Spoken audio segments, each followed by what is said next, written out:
Hi ma'am. Okay ma'am, ഒരു doubt ചോദിക്കാൻ വന്നതാണ്. ഞാൻ കഴിഞ്ഞ ദിവസം ഇങ്ങനെ ഒരു മോളിൽ പോയിട്ടുണ്ടായിരുന്നു. അപ്പോൾ അവിടെ പോകുന്ന ടൈമിൽ ഒരു 18-20 വയസ്സ് ആ പ്രായത്തിലുള്ളൊരു പയ്യൻ പെട്ടെന്ന് ജസ്റ്റ് കൊളാപ്സായി വീഴുന്നുണ്ട്. ഇപ്പോൾ അല്ലാണ്ട് ഹാൻഡും ലെഗ്സൊക്കെ ഇങ്ങനെ ഷേക്ക് ചെയ്യുന്ന പോലെ ഉണ്ടായിരുന്നു, ഫിറ്റ്സ് പോലെ കാണിക്കുന്നുണ്ടായിരുന്നു. അപ്പോൾ അത് പെട്ടെന്ന് കണ്ടപ്പോൾ നമുക്കൊരു ഷോക്കായി. അപ്പോൾ നമ്മൾ ഫസ്റ്റ് ഇങ്ങനെ വരുമ്പോൾ നമ്മൾ എന്താ ചെയ്യേണ്ടത്? അപ്പോൾ ഫിറ്റ്സ് അല്ലേ അപസ്മാരം വരിക എന്ന് പറഞ്ഞാൽ രോഗി പെട്ടെന്ന് കൈകാലുകൾ ചലിപ്പിച്ച് ബോധം മറയുക, ചിലപ്പം വീണിട്ട് ഒരു സൈഡിൽ കിടന്നുകൊണ്ടായിരിക്കും ഇങ്ങനെ ചെയ്യുക. അപ്പോൾ നമ്മൾ പെട്ടെന്ന് ചെയ്യേണ്ടതെന്ന് പറഞ്ഞാൽ രോഗിയെ സേഫ് ആയിട്ടുള്ള ഒരു എൻവയൺമെൻറ്റിൽ വെക്കുക. അതായത് വീഴുമ്പോൾ എവിടെയെങ്കിലും തട്ടുന്ന രീതിയിലോ അങ്ങനെ എന്തെങ്കിലും ഉപകരണങ്ങളോ കാര്യങ്ങളോ ഇല്ലാത്ത സ്ഥലത്ത്, ഒരു തുറസായ സ്ഥലത്ത്, എപ്പോഴും അത് പറ്റണം എന്നില്ല, പക്ഷേ കഴിവതും സാധനങ്ങളൊന്നും ചുറ്റും ഇല്ലാത്ത രീതിയിൽ കുറച്ച് തുറസായിട്ടുള്ള സ്ഥലത്ത് ചരിച്ച് കിടത്തുക. ഇതാണ് വേണ്ടത്. കാരണം ഇപ്പം ഇങ്ങനെ രോഗി ഇങ്ങനെ ചെയ്തുകൊണ്ടിരിക്കുമ്പോൾ കൈകാലുകൾ ഇങ്ങനെ കുടയുമല്ലേ, നല്ല രീതിയിൽ ഷേക്ക് ചെയ്യുമ്പോൾ തൊട്ടടുത്ത് എന്തെങ്കിലും ഒരു മൂർച്ചയുള്ള ഒരു ഒബ്ജക്റ്റോ അല്ലെങ്കിൽ മേശയോ എന്തെങ്കിലും ഉണ്ടെങ്കിൽ ഇടിച്ച് ഫ്രാക്ചറുകൾ വരാം. പിന്നെ അല്ലെങ്കിൽ രോഗി ഇപ്പം നിൽക്കുന്ന സമയത്താണ് ഈ അപസ്മാരം തുടങ്ങുന്നതെന്നുണ്ടെങ്കിൽ നമ്മൾ ഉടനെ കിടത്താൻ നോക്കണം. കാരണം നിൽക്കുന്ന നിലയിൽ ഇങ്ങനെ സ്റ്റാർട്ട് ചെയ്തിട്ട് പെട്ടെന്ന് വീണാൽ തലയിൽ പരിക്ക് പറ്റാം, ഒരുപാട് മുഖത്തിന് ഇഞ്ചുറീസ് ഒക്കെ പറ്റി, അല്ല പല്ലൊക്കെ പോയിട്ട് നമ്മൾ ആൾക്കാരെ കണ്ടിട്ടുണ്ട്. അപ്പോൾ ഉടനെ കിടത്തുമ്പോൾ തുറസായിട്ടുള്ള സ്ഥലത്ത് കഴിവതും കിടത്താൻ ശ്രമിക്കുക. എപ്പോഴും അത് പറ്റണം എന്നില്ല. ചരിച്ച് കിടത്തുക. ഈ ചരിച്ച് കിടത്തുന്നതിൻ്റെ ഉദ്ദേശം എന്താണെന്ന് വെച്ചാൽ, നമ്മൾ ഈ ഫിറ്റ്സ് വന്നുകൊണ്ടിരിക്കുന്ന ഒരാൾക്ക് തുപ്പലൊന്നും വിഴുങ്ങാൻ, സ്വന്തം സലൈവ് വിഴുങ്ങാനുള്ള ഇതില്ല. അപ്പോൾ അത് നേരെ നമ്മുടെ വിൻഡ് പൈപ്പ് അല്ലെങ്കിൽ ശ്വാസകോശത്തിലോട്ടായിരിക്കും പോവുക. അപ്പോൾ അത് തടയാനായിട്ട് ചരിച്ച് കിടത്തുമ്പോൾ നമ്മുടെ ഈ സലൈവ നമ്മുടെ വായുടെ സൈഡിലൂടെ ഒഴുകി പൊക്കോളും. അപ്പം ഈ ലങ്ങിലോട്ട് ആസ്പിറേറ്റ് ചെയ്ത് പോകാനുള്ള ചാൻസസ് കുറവാണ്. ലങ്ങിലോട്ട് ആസ്പിറേറ്റ് ചെയ്ത് പോകുന്നതെന്ന് പറഞ്ഞാൽ ആസ്പിറേഷൻ ന്യൂമോണിയ ഉണ്ടാവാം. അത് ട്രീറ്റ് ചെയ്യാൻ വളരെ ബുദ്ധിമുട്ടാണ്. അപ്പം ഇത് ആണ് പ്രധാനപ്പെട്ടായിട്ട് നമ്മൾ ചെയ്യേണ്ടത്.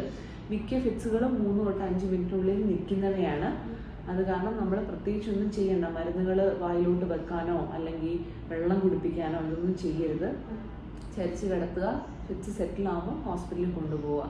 ഒരു 3 മിനിറ്റ് കഴിഞ്ഞ് 2-3 മിനിറ്റ് കഴിഞ്ഞ് തുടർന്ന് ഫിറ്റ്സ് കണ്ടിന്യൂ ചെയ്യുകയാണെങ്കിൽ ഉടനെ തന്നെ ഹോസ്പിറ്റലിൽ കൊണ്ടുപോകണം. പിന്നെ വെയിറ്റ് ചെയ്യരുത്.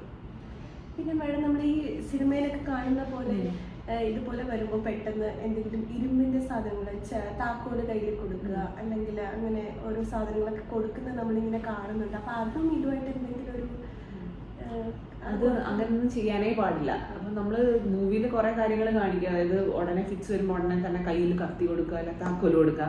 ഇതിലൊന്നും യാതൊരു എന്താ പറയുക ഇതുമില്ല, അർത്ഥവുമില്ല. അത് നേരെ മറിച്ച് ഇങ്ങനെയുള്ള കാര്യങ്ങൾ കൊടുത്താൽ ഈ രോഗി ഇപ്പം കയ്യിൽ നമ്മൾ കത്തി കൊടുത്തു, രോഗി ഇങ്ങനെ ചെയ്യുമ്പോൾ നമ്മുടെ സ്വന്തം ദേഹത്ത് തന്നെ അത് തട്ടിയിട്ട് മുറിവുകൾ പറ്റാം. അപ്പം അങ്ങനെയുള്ള കാര്യങ്ങൾ ചെയ്യേണ്ട ഒരു കാര്യമില്ല. അതൊരു ഒട്ടും ഹെൽപ്ഫുൾ അല്ല. വേറെ കണ്ടിട്ടുള്ളതെന്ന് പറഞ്ഞാൽ ഇതുപോലെ വെള്ളം കുടിപ്പിക്കുക. അപസ്മാരം വന്നുകൊണ്ടിരിക്കുന്ന രോഗികളെ വെള്ളം കുടിപ്പിക്കുക. അപ്പോൾ ഈ പറഞ്ഞ പോലെ ഈ കൊടുക്കുന്ന വെള്ളവും രോഗി ഇറക്കാൻ പോകുന്നില്ല, വിഴുങ്ങാൻ പോകുന്നില്ല. അതും ശ്വാസകോശത്തിലോട്ടായിരിക്കും പോകാൻ പോകുന്നത്. ഇപ്പം ന്യൂമോണിയ ഉണ്ടാവാം. അതുപോലെ തന്നെ ഇപ്പം ചില രോഗികളുടെ ബൈസ്റ്റാൻഡേഴ്സ് ഇപ്പം പറയും മരുന്ന് കഴിച്ചിട്ടില്ല, അല്ലെ മരുന്ന് കഴിക്കാൻ വൈകിയതുകൊണ്ടാണ് ഫിറ്റ്സ് വന്നത്. അപ്പോൾ മരുന്ന് ഇപ്പം കൊടുത്തു കളയാം. അതും ഒരർത്ഥവും ഇല്ല. മരുന്ന് കൊടുത്തത് കൊണ്ട് ഫിറ്റ്സ് നിൽക്കാൻ പോകുന്നില്ല. അങ്ങനെ കൊടുക്കുന്നത് നേരെ മറിച്ച് ആപത്തുണ്ടാക്കുന്നതേ ഉള്ളൂ.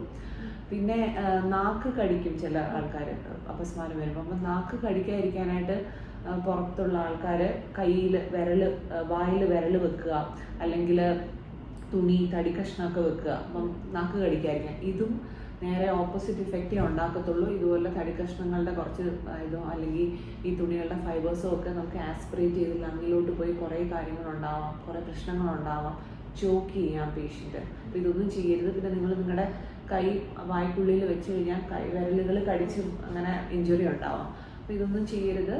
സൈഡ് തിരിച്ച് കിടത്തുക. ഇത് മാത്രമാണ് ചെയ്യാനുള്ളത്. അത് ഫിറ്റ്സ് നിന്നാൽ ഉടനെ ഹോസ്പിറ്റലിൽ കൊണ്ടുപോവുക. Okay ma'am, thank you so much.